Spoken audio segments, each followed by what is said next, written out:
was a farmer, so he had a lot of responsibilities. And he really struggled after my mom passed away. And so he decided that it was best for me to move to the city side of Ethiopia to live with my aunt, um, whom I lived with for about 2 years. Um, Mm, and she decided to put me up for adoption. Mm. mm, And so I was at an orphanage for about 5 months before I was adopted. And prior to getting into the orphanage, there was a process that we had to go through.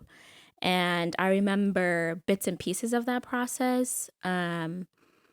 Looking back now, it's caused a lot of issues for me because um, nobody told me what was going to happen. I think we're good to go.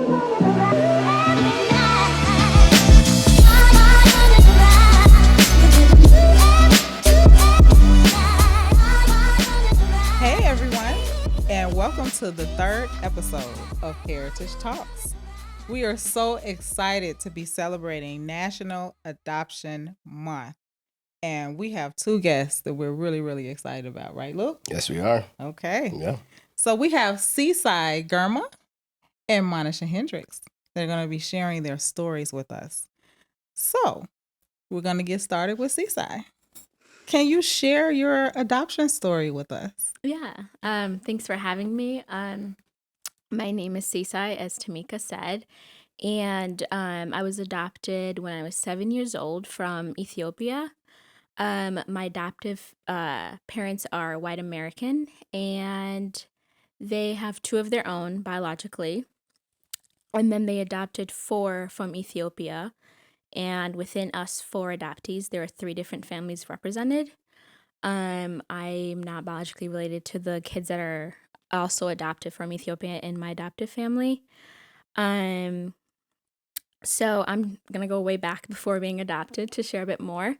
When I was about 5 years old, my biological mother passed away, and that was the point where my whole world basically turned upside down.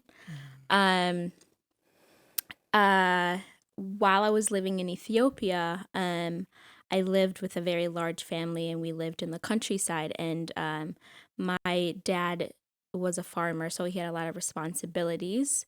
And he really struggled after my mom passed away.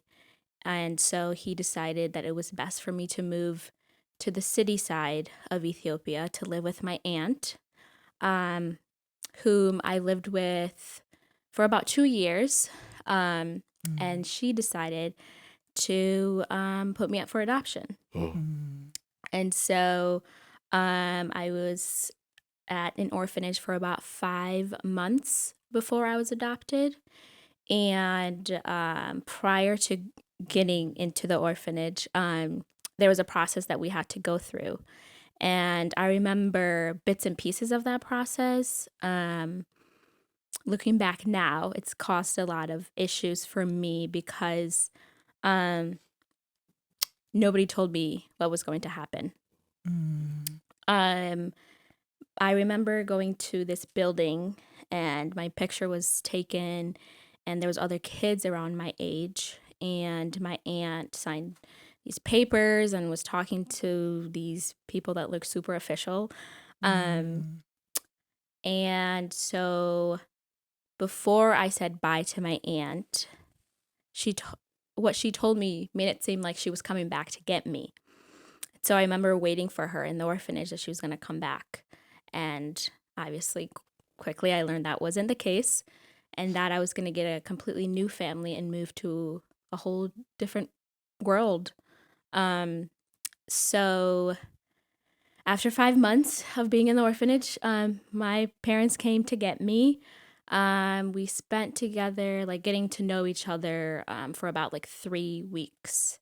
And mm, in that time, my adoptive parents learned that I had living relatives, and they were shocked to hear that because they were told that all my relatives had deceased. mm, They even had papers of strangers that I've never met who signed as witnesses that that was true. And so knowing that, my adoptive mom um, decided to, once I adapted to American culture and was speaking English, she would ask me questions and she would write down things that I remembered.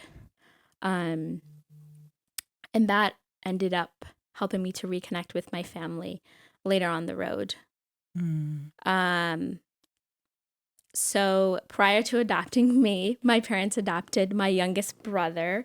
And so when I got here, I was able to connect with him. And then as years went by, they also adopted two more individuals from Ethiopia.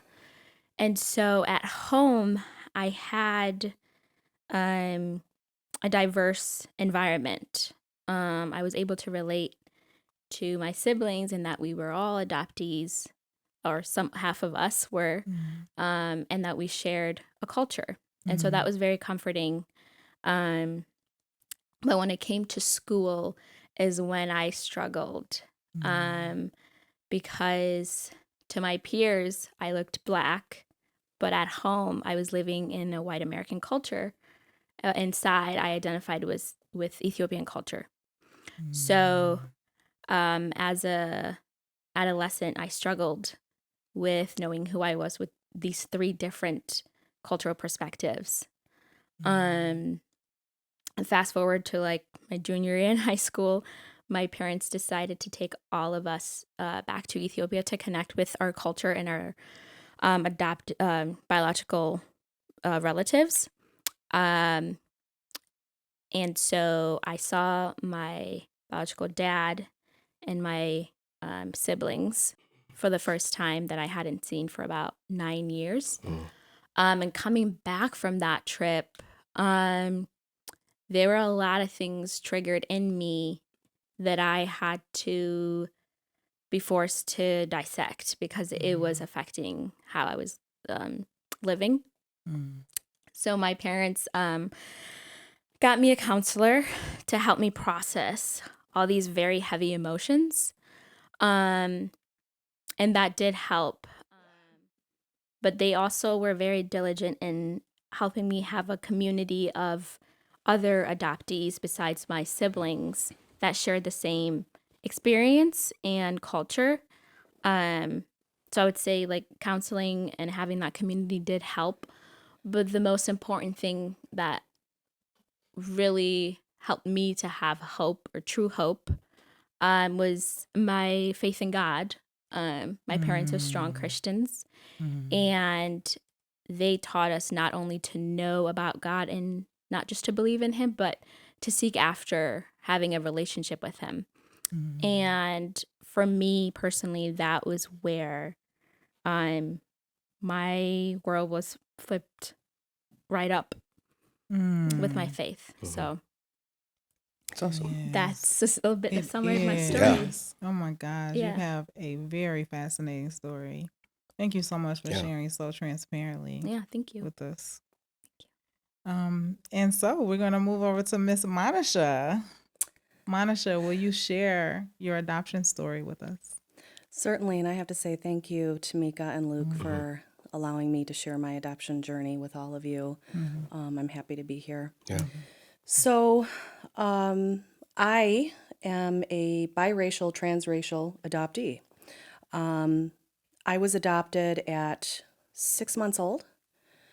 I'll go back in some paint some history too as to the origin of me being adopted by a Caucasian couple in Chicago in the 70s. I know the story of my biological parents because I pursued them when I was 18, so I know the backstory, the backstory. Mm-hmm. So in 1972, Chicago, my Caucasian mother met my African American father. My African American father was, I believe, 35 at the time he met her, and she was 13. Wow. And she also had a myriad of fake IDs and looked a little older than what she was. So, needless to say, he was married, she was not, and they had an affair. And out of that affair, here I came. So when it came time for her to have me, um, she had me and was immediately told to put me up for adoption, because my mother was Caucasian and was living in a fairly racist family who didn't want to accept that they had a family member that had a child by a black man. So I was quickly given up for adoption. However, the black side of my family said, we don't do this. We want her. We want to have her. And because my mother's family was fairly forceful of saying, well, no, this is what's going to happen. Eventually, it became a court case, and it became a criminal court case because it was considered statutory rape. So Wow. I then became a ward of the state. So I went from various foster homes. I was actually fostered by a bio aunt who was African American, and she wanted to adopt me, but the judge said no. He said the environment was so toxic, and it was a criminal case that I needed to become a ward of the state, and they would figure out what would happen. So my Caucasian parents are in the background, kind of waiting for a child, and all of a sudden, this all went down at Cook County Hospital. Actually, I hope that's okay that I mentioned the hospital. No, you're fine. Yes, of course. So at 6 months now in a nursery at Cook County, my Caucasian parents were presented with 3 options of babies, me being one of them. 2 white babies for adoption and 1 black baby for adoption, me. And my dad said he chose me because he asked, what are the birth dates of these children? And his birthday was January 14th, and so was mine. So he said, I want this one. And the facilitator for the adoption said, well, technically, you can't really have her because she's black and you guys are white, and we kind of want white children with white families. And he said, then why would you offer me this option? And if you don't go through with it, I'm going to sue the city of Chicago and blah, blah, blah. And then they finally said, okay, this guy really obviously wants this baby. So there I went. The reason my parents adopted me was because my mother had some issues with getting pregnant. So when they adopted me, ironically, everybody relaxes, as they say, and along came my sister Katie. So Everybody relaxes. everybody When you relaxes. said that yesterday, I was like, Right. yeah. So along came my sister Katie. So she's their bio child. So I grew up with her. We were living in the west side of Chicago at the time, in the Austin neighborhood, which I think we're kind of here now. We lived on the west side for some time, and then we decided, my parents decided to move to Peoria, Illinois. And Peoria, Illinois, I don't know if all of you know, it's not only the home of Caterpillar, but it's probably one of the most racist and segregated cities, towns, suburbs, whatever you want to call it. A particular story that that comes to mind is when we moved, I had my first taste of, I guess, racism is what we would call it. I went to a friend's swimming pool. Well, neighbors invited me to come to their swimming pool, and I swam, whatever, and I didn't swim, excuse me. I was about to. And the kids that lived at that house, they were white, they said, you can't swim in our pool because you're black. And I said, okay. And one of the kids said, don't worry. In the garage are several cans of white spray paint. And if we spray paint you white, then you can get in the pool. In my mind, I was actually in kindergarten. I was so excited about this because, I mean, being black, living in a Caucasian home, you can't help but to feel lonely at Yeah. times because nobody looks like you. Yeah. So I literally thought in my 6-year-old mind, this is incredible. They're going to turn me white. I wasn't literally thinking that I was going to have like chalky white paint over me. I thought this, oh my gosh. So I run home to get my swimsuit. And I'm just furiously running around the house trying to find my swimsuit. My mom and dad are like, what are you doing? What are you doing? I said, the Smiths, and that's not really their name, but we're going to, I shouldn't even say that. The X, Y, and Z's are saying, because Black people can be Smiths too, right? Sorry. So the X, Y, and Z neighbor down the street is telling me that they're going to paint me, they're going to turn me white, and therefore I can get in their swimming pool and swim. If your innocent 6-year-old child came home and said something crazy like that, they both said, oh, okay, well, we're going to go with you because now we need to talk to mom and dad. So Powerful. again, I didn't understand it, but the backing of my parents to challenge other white people on behalf of their Black child, it felt safe. It felt like, okay, even though I'm different from you, I'm still being loved and protected. And I don't remember what the conversation was. I just remember They were them dead. They killed him. coming to going to the house and having a conversation. Yes. And I never made it to the pool that day or any days after that, but that's when we moved to Michigan. Amen. And that's where another journey had started. So Yes. That's amazing. Yes. No, I resonating, like hearing so different your guys' stories. And sorry, I'm dealing with a cold, so if I don't sound amazing like normal, you guys can do something with the audio. But your story, and I want to thank you for sharing. That was I've heard of that happening, and it's frequent. It happens in Ethiopia. And I think counseling, like I went through counseling. And I think it's for me, and I'm going to ask you this question, but was it hard to connect with the counselors at first because they don't know what you're going through? They're not in your shoes. So I went through like probably 13 counselors, and I would I knew exactly what they were doing. I knew exactly, because it was the same thing. They want to get close to you and connect, but you said it was beneficial, right? Yeah. Yeah, I think I had a different experience. Well, the first counselor I've gone through only 2. Okay. The first one I didn't really connect with, but the second one I did. Okay. And I still, meet up with her sometimes. That's still. amazing. Yeah. Yeah. That's amazing. And I think your dad started backing you the day he brought you home.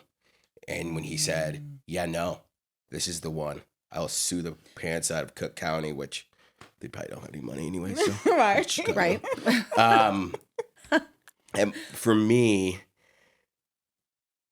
I love that your parents backed you. I never had that. And not saying they just didn't know how, right? Like my parents didn't know.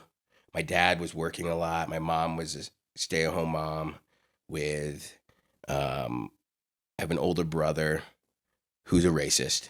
He's white.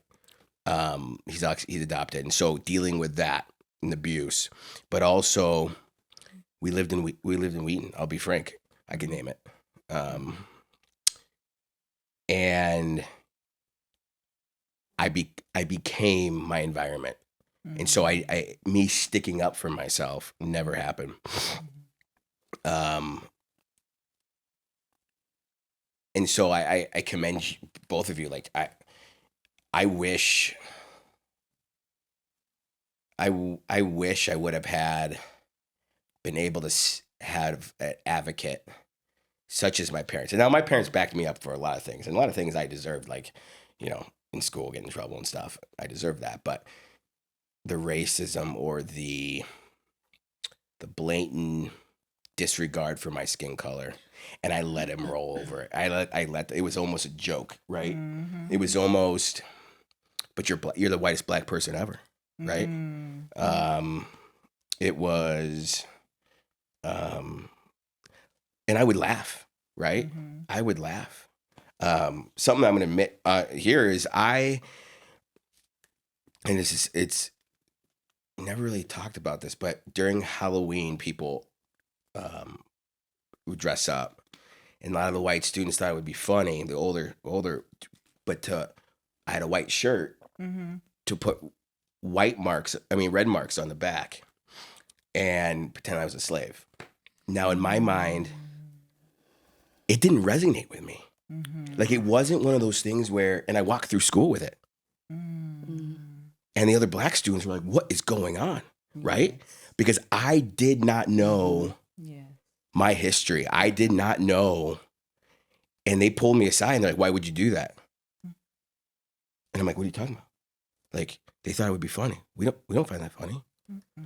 Because I was so immersed into the culture that my family wanted me to be. Now, again, I don't blame them. I love them. My dad passed away, but I loved and I miss him. But like, those things still to this day haunt me, and I wish that it's like, why did I do that? Like, I get it now. Yeah. And that's why, like, with adopting kids, like, starting early. Yeah. And being advocates and immersing them into their culture so they don't make mistakes like that. And So and knowing how to relate to people who look like you. Like, that is important for parents to know and embrace. And you can't do that if you're not willing to get uncomfortable. Amen.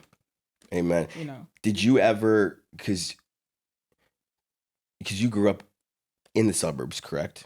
Yeah, in Naperville. Naperville. Yeah. Did you ever find yourself, I was painting like this, like you relate well with your white family, and then then you have your black friends, and you're almost down, like, going in a hallway and you're bouncing back and forth and you don't know, you could turn it on and turn it off, or they're just bouncing you back and forth. You'll never be able to be in one and feel comfortable. And so then you go to the other one. So I would act white how they wanted me to act when I was with them. And then and when I got comfortable enough to be around black people, I would turn it on, try to be like them, right? Yes. In my own skin, I was never comfortable in my own skin. And I would put on like a facade. And I don't know. I was curious. Did you ever? Yeah, I similarly, a little bit. I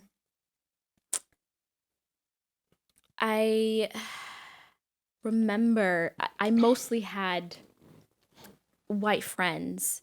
I think because that was comfortable for me, because that's what I knew at home. But I did get those comments where people would say, you look black, but you act white. And so I got labeled as a lot of people. Now I understand it was wrong, but then I also laughed along with it, but they would call me an Oreo. Yeah. But yeah, it was a struggle just trying to navigate, where do I actually fit in? And then for me, there was another layer of, like, black culture and white culture did not understand my Ethiopian culture. So it was like, That's kind of being mixed. Yeah. Dive into that, because that's a whole nother. I'll dive into it. Okay. So one of the things that my parents did that was really, really, aside of also being that advocate, after the Peoria incident, they were like, okay, look, we're going to move into more diverse neighborhoods. And they did the research. So I was never in that position ever again. And I always had, like, the Rainbow Coalition. I did. And it made me, it just put me in a position where I loved diversity, and the homogeneous environments were not, even to this day, I don't like homogeneous environments. Like I don't want to live all black, all white, all this, all that. I really, Yeah. so for me, it's interesting. A lot of people don't even think I'm black. They think I'm Hispanic, Latina. Okay. So I mean, even when I was younger, I had a lot of people speaking Spanish to me, Yeah. or that I was Jewish or I was Italian. And I'm like, no, I'm black. Well, no, you're not black. Yeah. Well, what does black to Yeah. you look like? Yeah. So I had a lot of those battles. And, sometimes there were times where, I would get into it with a lot of black girls and would get my butt kicked up and down the street. And all it did was made me tough and who I am. Yeah. And, but I really, I remember coming to my parents once, and this was in junior high. I said, Mom, Dad, I pretended I got sick and went to the principal's office because they literally said, hey, because when we would go to school, there would be a huge gathering of students, and it would be like they would do their cut fest and their dancing and all this kind of stuff. And one day they decided to separate all the blacks from the whites. And I said, Mom, Dad, I got sick because I'm like, which side do I go to? Because they're going to make fun of me and they're going to challenge me. And what do I do? And they said, you stand right in the middle. I was like, okay. So then I started to say to myself, because I didn't really think of myself as being black or white. I really, and I think it was because I was so young, and maybe I was being labeled, and maybe I was being challenged at some point to say, what are you and who do you stand with and what? And I just said to myself, I said, okay, I'm black and white, but I feel more black because I don't look like my parents, and I need my own identity. So I just started identifying as, and biracial wasn't really a term then, Yeah. a mixed black chick. Yeah. And that's what I would call myself. And there weren't I like very that. many, me too, I think I might start using that today. There weren't very many biracial kids around me at the time. I'm sure they existed, but it was still fairly exotic when I was growing up. Like, ooh, you're the mixture of two very controversial races. Ooh. What did this? You know Tell what I me mean? the story. Yeah, okay. Right. So, and being all humility, just even walking with my parents and my sister, we were always turning heads. And I remember when we had moved to Michigan, my family had a summer home in a very, very racist area of North Michigan. And I will never forget it. As a family, the four of us, my sister, myself, and my parents, we walk into McDonald's, and God is my witness to this day. People would stop eating. It's like napkins, cups, forks, knives, hamburgers would drop. And I said, oh my God, I said, Mom, Dad, I said, they're staring at us, they're looking at us. And they were not looking like, they were looking with just absolute hatred in their eyes. And it was mostly older white people. There's not a black person in sight except me. And I said, Mom, Dad, I'm scared. And my mom goes, honey, the reason that they're doing this is because you're so beautiful. That's awesome. And I was just like, no, Mom, it's because they hate me and they don't like you That's either. real. Yeah. That's real. And Yeah. my sister always grew up in my shadow because in my white family, and they're very German, and I'm just trying to give you a picture. I'm not saying anything, but I'm just painting a picture. The white people in my family were always like, she's a special child. She doesn't have, she doesn't know her real mother or her real father. So we have to treat her very delicately and throw all the love we can at her. And it really did something to my sister. Your story is just so, it touches me here. So thank you so much for sharing that. And as you were sharing, I'm just thinking about all of the kids in the Styles for Kids community who are walking the very same journeys that you guys are walking. And I think about, as I hear your stories, the things that they're struggling with. And I think now is a good time for us to just give you an opportunity to speak to those kids who are walking through the very same things that you've walked through. And some of them are really struggling. And Styles for Kids is a place where they can come to, where they can kind of let their hair down. They can get a good style. They can get some snacks. They can get some great conversation, some great music, some encouragement. And we send them out the door. But when we send them out, what I'm always thinking about is that internally, I know that there are things that they're still struggling with. And I want you guys to speak to them. So, what would you say to a transracial adoptee who's going through this very same journey that you've walked? What advice would you give them? Seaside. That's a very complex question. It is. Yeah. I know it is, but Yeah. we really need to speak to them because I know they're going to be listening to this and I want them to be encouraged. Yeah. I would say that when you see your parents trying to connect you with a community that will help you to take that and to cling to that, whether it be Styles for Kids or another community, cling on to the support and listen. And your parents might ask you or initiate really tough conversations, but they're doing that because they love you and they care for you, to respond to those tough questions that your parents might ask, and the effort that they're putting in to help you to process through really hard trauma or feelings. And also know that you're not alone. There's a lot of us, including us. I'm not that much older, but things get better as you go through things, but you have to be open to processing trauma or hard feelings and be a part of those conversations, whether it be with your parents, a counselor, a mentor, somebody that looks like you, that has the same experience as you. Be open to it because you have to start young, digging deep to finding who you are. If you wait, it will get harder. Yes. So That's so good. That's so good. Thank you. Monisha. I echo a lot about what was just shared, but I want to say a very simple word is ask. And biblically, right? yeah.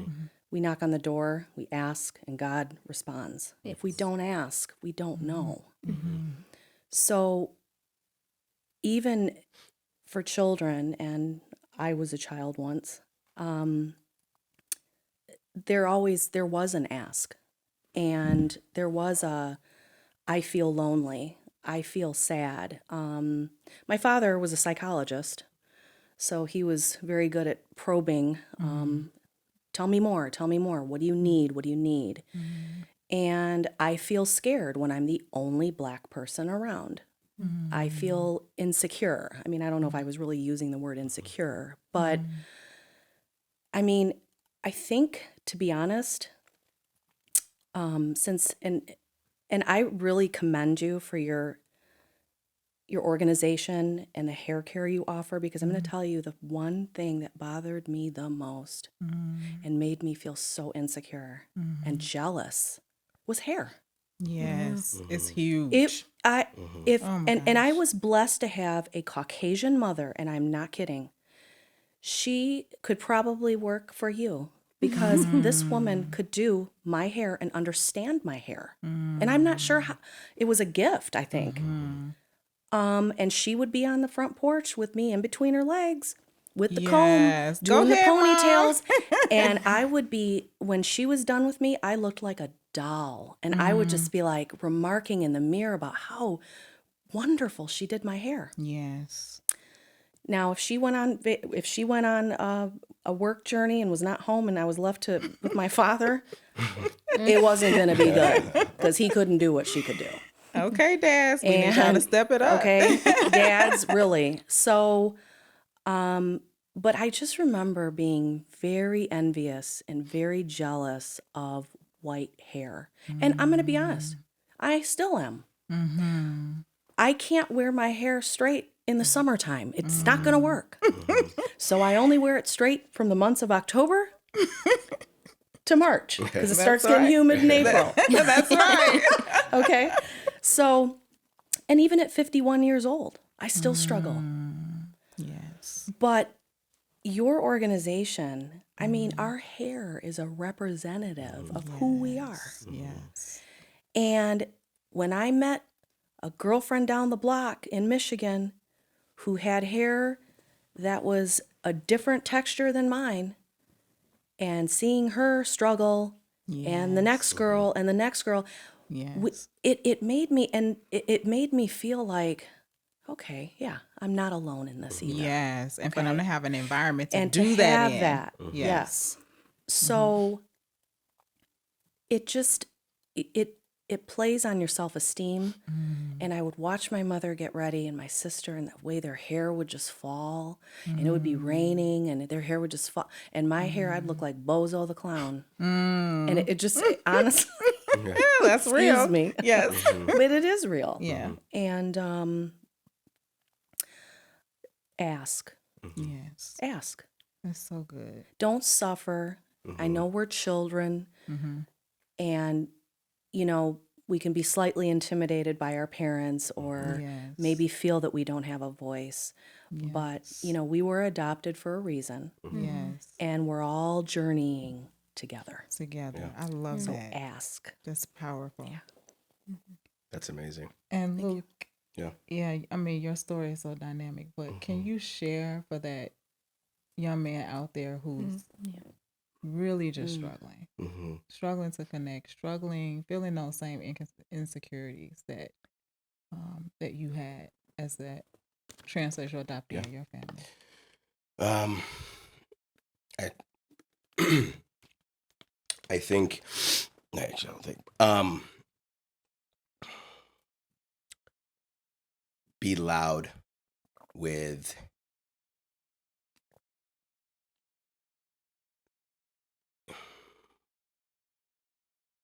let me take that back. You already loved, you were adopted, you were loved.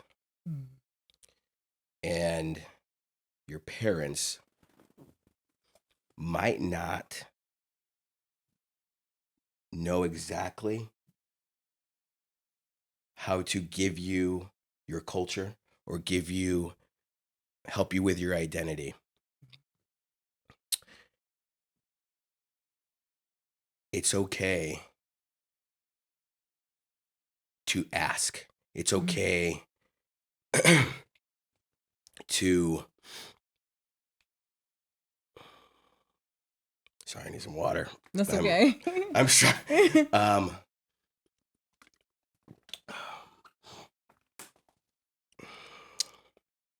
Going through life and kind of how what you had said, and of waiting too long, it's a detriment. I waited until I was 22 when I first got my first haircut. Now I go every week. It's an obsession. But knowing that your voice will be heard by your parents and having that confidence to say, hey, I'm struggling in all these different areas. Why don't I look like that? Mom, why don't you have any black friends? Mom and dad, why do we only hang out with people who look like you? why is my school 90% black? Now you don't have to. I mean, my 90% white. Sorry. These things, these questions, it will be hard because everybody puts their parents up, and especially if you already have white siblings, you are already going to feel alone and kind of in the corner. Mm-hmm. But start that work now, so that the detriment down the road, so you could figure out who you are. And I want to echo what you said. Once I got my relationship with Christ, me being black really didn't matter. I was like, my relationship with Christ, guess what? I'm black. I love who I am. God loves me. Now I'm going to go figure out everything I need to know about who I am as a black man, which then made me feel comfortable being around other black families, groups, barbecues. And again, I want to emphasize, my parents, they did the best they could at that time. Yeah. I mean, they tried to watch Roots with me. Long story. That's it. Yeah. I mean, yeah. Sorry. You know, it was, I'm sorry. it was trauma. Yeah. Sorry. Yeah. Uncomfortable. Uncomfortable. Okay. Yeah, that was uncomfortable. Yeah. But as I always say, like, to parents, get yourself a black friends. Yeah. Get yourself a black friends. Go up to someone and say, hey, I don't know what I'm doing. Can you help? Because guess what? Your kid, if he is going to feel alone, Yeah. by himself, and the courage to be able to speak up, Yes. it most of the time won't happen. Like it's Yeah. so parents give them that urge, and kids. And I love what you said. Like, listen to your parents, but also talk to people around you. Yeah. You know, go into a barbershop, and barbers are really, they know they know when they see a kid who's adopted. You can kind of tell. Like, I was that kid, and when they come in and I'm in the barbershop, it's 2 hours. And there's someone who's adopted. You kind of look, you're like, that kid's adopted, but at least they're in there. Yes. Right? That's it. At least they're in there. That's right. And it might be every 4 months, but at least they're in there. Yeah. So I think that's it. Just have a And you voice. kind of led us Have a voice. into that last question, which, we want parents to know and we want them to feel empowered. But I want to go back to something that I thought about as you guys were talking. And that is that, parents need to advocate for their kids, but in that, kids also need to learn how to advocate for themselves. And that's part of that open communication that needs to be taking place. That's going to create a better experience, right? But the last question is, what word of advice would you give to parents who are considering adopting a child from a different culture? Because there's a lot of growth here. There's a lot of kids who are in the system, who need homes, and a lot of them are going into homes where their parents look different than them. And so, what advice would you give to parents who've already adopted, or parents who are thinking about adopting from a different culture? And I know you touched a little bit on this. Sorry about that. I know you touched a little bit on it, but it's okay. I want to hear from you guys' perspective as well. So, Seaside, what advice would you give? To the parents, I think before adopting a child, really get to know yourself, know your triggers, know your family story, the traumas that you've experienced in your family. And I say that because you're going to be responsible potentially for a child that's gone through a lot of trauma, and that's going to be triggering for you too if you don't deal with your own trauma. And the other thing is, understand that just kind of like what we were talking about, you can connect your child to their culture, learn about their culture, yourself, and things of that sort. But know that you can't replace their biological parents. And that seems harsh, but there is a biological bond that God has created for us to have with our biological parents. And that's something, when it's broken, that is very damaging at the core. And so I think having that perspective can help you to separate your personal things that might come up from your a child's struggles, to know that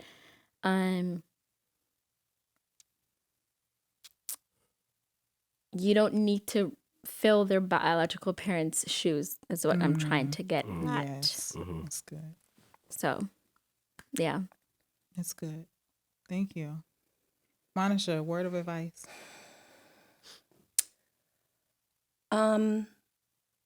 Prior to my parents adopting me, they had a lot of civil rights background. They attended a lot of the marches in Chicago. They had a lot of Black friends.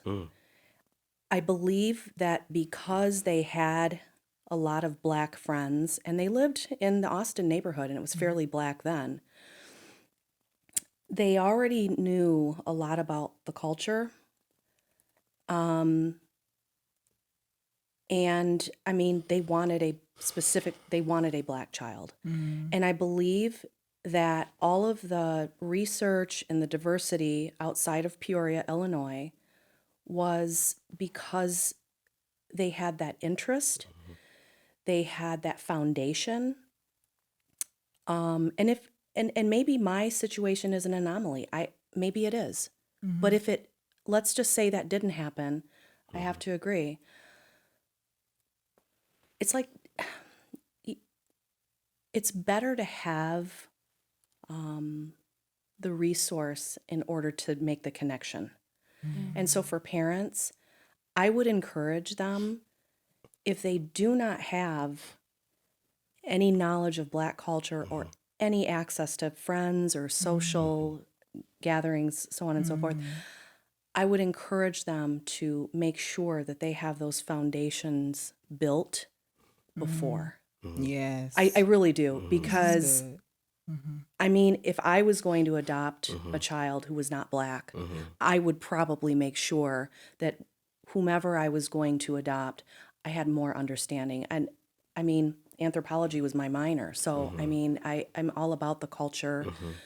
But yes, parents, I think, need to be armed with a foundation prior to adoption. That's my Absolutely. personal. And you can't teach what you don't know. You cannot. No. You can't teach what you don't know. Yeah. You can't. Oh, Any last thoughts no, on advice? I think that's great. I think starting early and whatever child, I mean, if it's Asian, if it's Hispanic, Black, you're going to want to help them feel comfortable. Absolutely. And you're right, starting early. Start before you adopt. And make it natural. We always talk about that. Yes. So if you start early and you have all these friends and resources, your child who comes into this world is going to say, hey, my parents, it was natural. They just that's just Uncle Tom or Uncle Tim or Uncle Jim. Gosh, That's right. That's right. But that's what. That's the way it should be. Let's okay, Uncle Jim. Sorry, Okay, guys. Uncle Jim. Yeah, I didn't mean to. Yeah, foot in my mouth. There you go. We're laughing. It's funny. It is, but you have to. Yep. Okay. But it will be natural for them, and it will just. We won't be having the discussions, kind of like how your parents did, except Peoria, and it was one of those things where like we're getting out of here. That's it. And I mean, I commend your parents. And I for love that. how that was an easy decision for them. You know, it wasn't, well, this is comfortable for me, so I'm going to stay in this. It was, this is uncomfortable for her. Mm-hmm. And so because of that, we're going to place ourselves somewhere else Mm-hmm. that is more conducive for our family. And I love that. Mm-hmm. I love that. And so thank you guys. Yeah. I mean, this has been amazing. I wish we could do like a part 2 because I feel. Yeah. There's a lot still here. I feel Maybe like we there's a will lot. do a part 2. I think we should because it's one. There's more. Yeah. I There's want to way ask more. so many questions and I want to hear about. I want to talk about maybe next time. Yes. You're married to an adoptee. Yes. I'm married to an adoptee. Yes. And then I want to hear about your story. Yes. You just got recently married. Yes. I think we should do it again because Yeah. because this was great and Yeah. So we're gonna run it back with a let's part do it. 2. Let's do it. Let's do it. Because Let's do it. Yeah. There's more. Are you guys Yeah. good? Yeah. There's Yeah. more. There's more. Yeah. There's more. Yeah. And there's maybe I won't sound like a train wreck right now.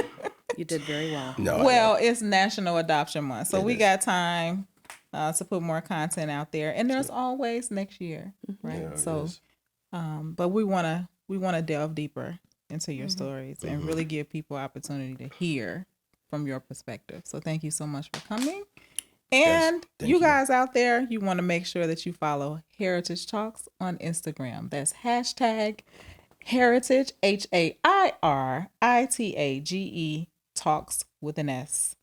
And look forward to, we're going to be releasing some new content on the Styles for Kids website, as well as both the Hairitage Talks YouTube page, as well as the Styles for Kids YouTube. So if you're not following us, make sure you follow us, and you're going to get all the updates on the new shows and we're releasing everything. So thank you. And to our guests, thank Thank you. you. Thank you. Thanks for coming. Thank you for having. You're welcome. Thank you. All right, you guys. See ya. Peace. I